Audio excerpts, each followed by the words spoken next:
Hello, friends. I don't know what day it is.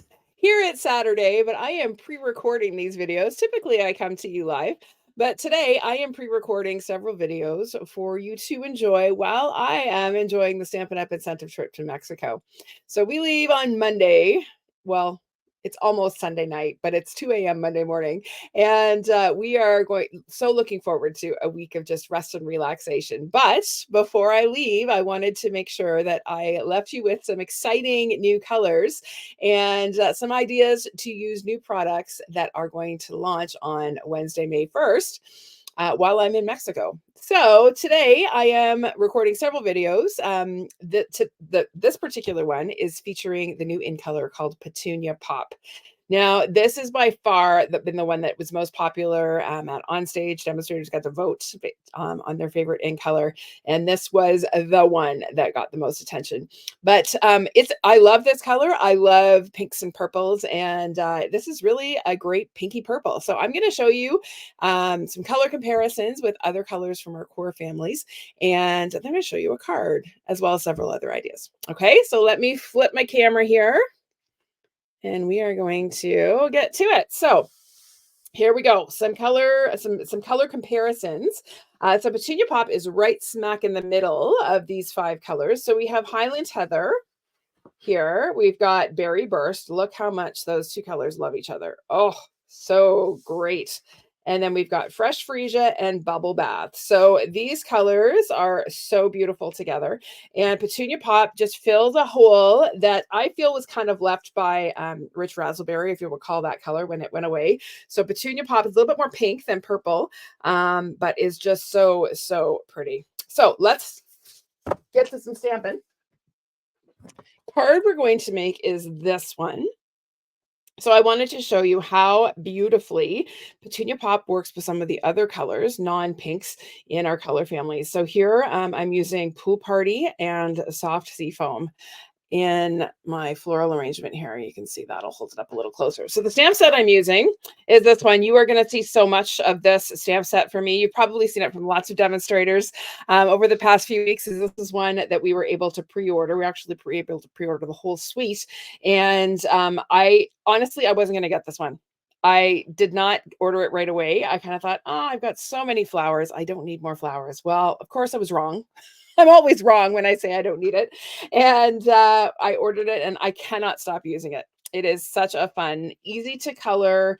So many possibilities with this. You're going to see lots and lots with this bundle, this suite. But for now, I'm just going to show you the stamp set. You will see lots more with it in the coming weeks. All right, so let's get to some stamping here. So to start, I have my background panel. So this is part of the same suite that the Country Flowers stamp set is in. And it is called the Eyelet. Is it just Eyelet? Yeah, it's the Eyelet embossing folder. It's a 3D folder. And oh my goodness, does it ever leave a beautiful embossed image? This is kind of becoming one of my go-to folders really quickly. So we are going to cover up some of that beautiful pattern with some coordinating in Color Designer Series paper.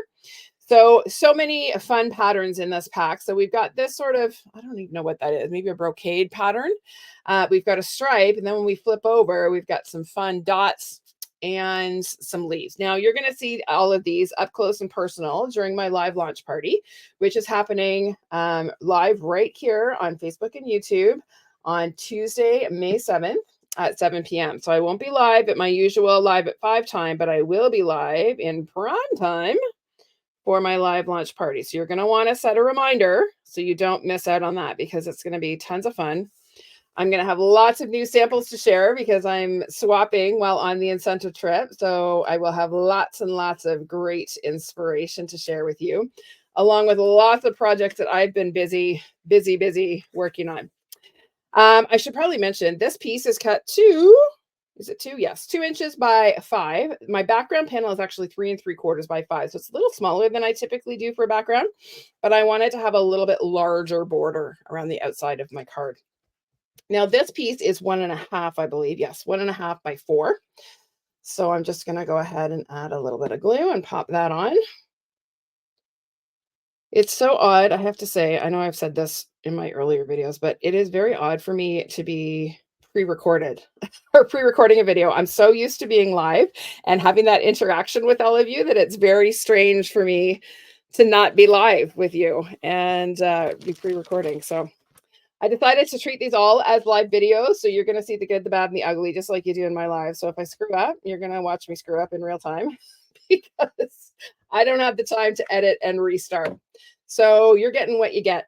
It's a little bit of a mad dash to get ready for this trip and the launch of a catalog at the same time. And of course, prepping a whole week's worth of lesson plans for my classes. So it's been a busy few days.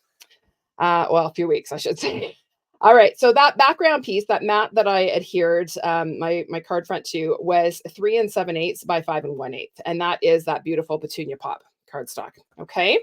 All right, now that is going to get glued to a thick basic white card base that's 4 1/4 by 11 inches, scored in the middle at 5 1/2.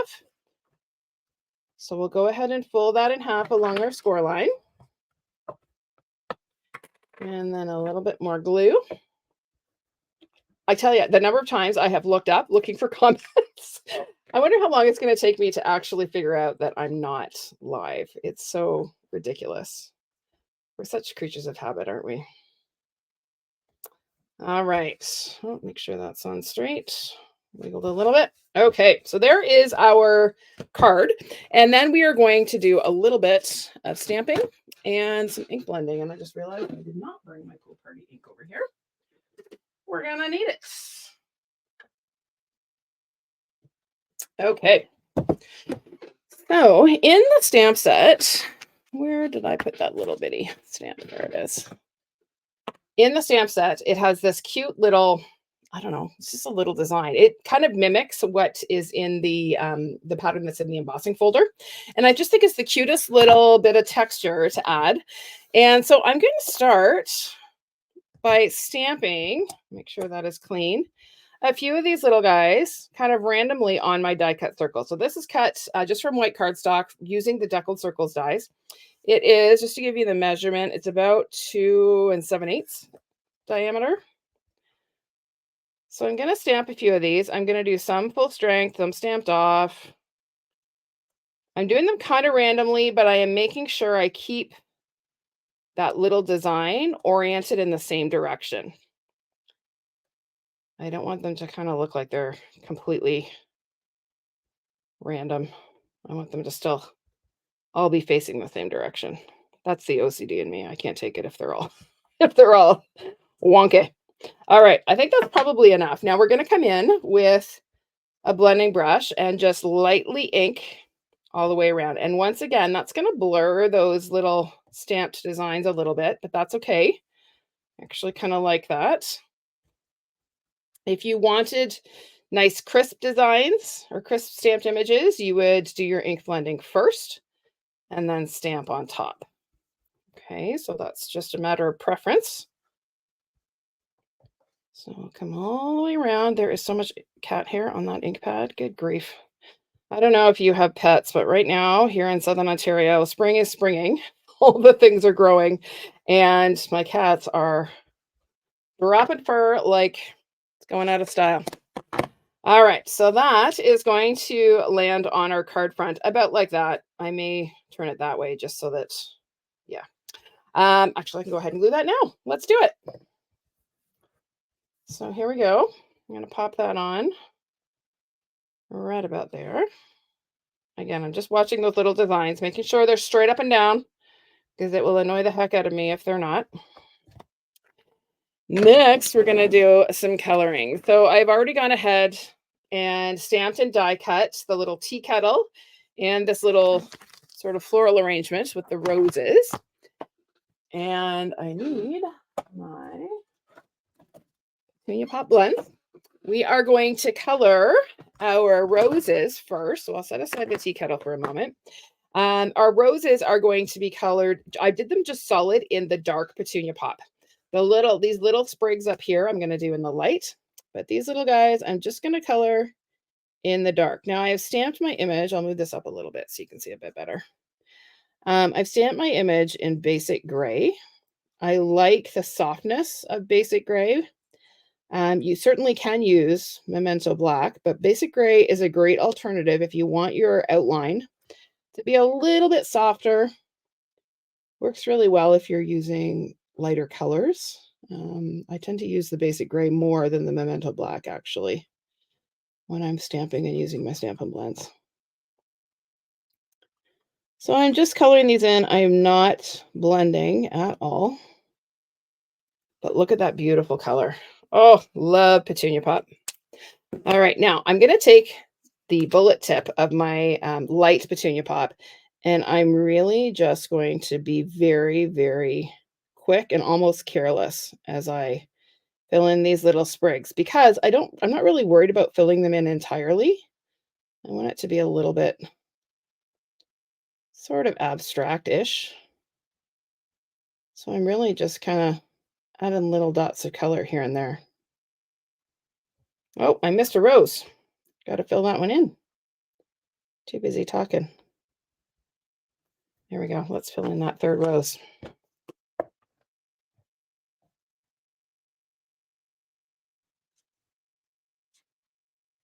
There we go. Okay, and then our leaves, we're going to use dark soft seafoam. Now this is a super, let me use my bullet tip because my brush tip is pretty much done. I have such a long list of blends that I need to order to have replacements on standby. I'm going to get them all ordered before prices go up. So if you're watching this video, it's too late. Well, no, it may not be. My first video is going to drop on Monday. So you might actually be okay. If you have not yet stocked up with on Stampin' Blends, all of the items that are going up in price, you may want to do a quick inventory and consider putting in a supply order, like a basic supplies order before prices go up. But there we go. There is our colored image. Now we're going to shift gears to the teapot. So the teapot is going to be colored in dark and light Pool Party. So this one I am going to blend. So I'm going to just start with the body of the pot. And my first layer, I like to put down a layer of the light shade. So I'm using light Pool Party, and this is nearly dry. Add that to the list. And then I'm going to come in with my dark, and I'm going to add a little bit of dark along the bottom and the edges, because that's going to make my pot look round. Now I'm going to come back and try and blend this out. We'll see how this goes because this light is quite dry. Let's see if we can get through this video without requiring a replacement. There we go. That's pretty much done it. Okay, then we're going to do the handle. I'm going to use the dark on most of it, and then I'm going to come in with the light. Actually, I'm going to try my bullet tip, see if that's got a little bit more juice. It's got a little bit more. Not much. We'll be lucky to finish coloring this little teapot without running out of light. All right, so we're going to do the spout. I'm putting down a layer of light. And then I'm coming in again with the dark. I'm going to make it dark right up next to the body and then a little bit along the bottom and the inside of the spout. And then again, we'll just blend that out a little bit. There we go. Whew, we made it. Time for a new pool party. Okay. So now it's just a matter of adhering our flowers to the top of our teapot. So I'm going to put just a little bit of liquid glue along that top edge, just a little bead, and then adhere my roses, or my flowers, not just roses. These look like orchids, actually. Those little guys. And then that is going to get popped up on the front of my card. Let's make sure our flowers are growing straight. Nothing like crooked flowers. Here we go.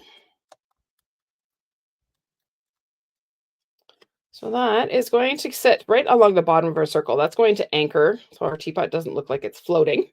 And then I have another little 1/2-inch strip. I got lots of these little 1/2-inch strips kicking around. We are going to stamp the sentiment, again, from the stamp set. It says Sending Love. Here it is right there. I love the mixed fonts in this stamp set. It's really fun. And again, we're going to stamp it in basic gray. So I need to move this closer to me. Sorry, everybody, if it's hard to see, but I can't see the stamp because my camera's in the way. All right, there we go. And again, I'm going to cheat and use my long retired banner punch. This punch, honestly, I use it all the time for punching these little narrow banners, but it is long retired. So don't ask me where you can get it because you can't. It is so long gone. I couldn't even tell you how long it's been retired. So I'm going to trim the other end of this nice and close so that I can tuck this in behind my floral arrangement just on the left end. So we're going to add a couple of dimensionals to the back of our banner. And then we'll pop this on, hopefully straight, right about there. Yeah, that looks good. And then the last little touch is some of the new in color, what are they called? In color sparkle gems. Let me look. I can't remember the name. 115. Page 115 is where you will find embellishments, and they are the in color shimmer gems. That was close. They're shimmer, not sparkle, but they do sparkle. So there you go. All right, so I'm going to use 3 of the large. Actually, I'm using some of the summer splash ones because they actually are pretty close to Pool Party. They will totally work. They'll read as Pool Party because there's Pool Party elsewhere on the card. So I'm just going to add 3 of the larger size ones. I used 3 smaller ones on my sample. Oh, no, I think I used large ones. Never mind. So there we go. There's our finished card. Down the inside of this one, I had another little scrap of the DSP and then another die cut little rose bit there. Okay, so that is our finished card. I'll show you some more using this fabulous new in color. So here's this one using the Thoughtful Wishes. Yes, Thoughtful Wishes stamp set and dies. Love this glimmer paper. The in color glimmer paper is fantabulous. Love, love, love. And this this particular die from the Thoughtful Wishes die set, it's going to be one that I use a ton as well. Here's one using the Attention Shoppers bundle. So a whole shopping cart full of birthday goodies. Love that we have both the shimmer gems and we also have matte dots. Now these matte dots are currently out of stock. I think the demonstrator pre-order got a little out of hand and they're due in a couple of weeks. I think mid-May. Okay, but you can certainly get the shimmer ones and this beautiful in color ribbon. This in color ribbon, I think, is probably my favorite in color ribbon we've had in a very, very long time. So there's that one. Here is the other part of this suite. So this suite is actually a mega suite. So we have the Country Flowers and the Country Birdhouse bundle. Love this. So cute. So fun to make different configurations of birdhouses. And there's a cute little bird stamp as well. So there's that one. And then here is a paint chip effect. So again, using some of those same colors that I showed you off the top. Bubble Bath, Fresh Freesia, Petunia Pop, and Highland Heather. And there's that same stamp set, that Country Flowers stamp set. So there you go. Some ideas and some color combo possibilities for the Petunia Pop in color. Thanks for joining me today, everyone. I will see you tomorrow for another look at one of the new in colors. Bye for now.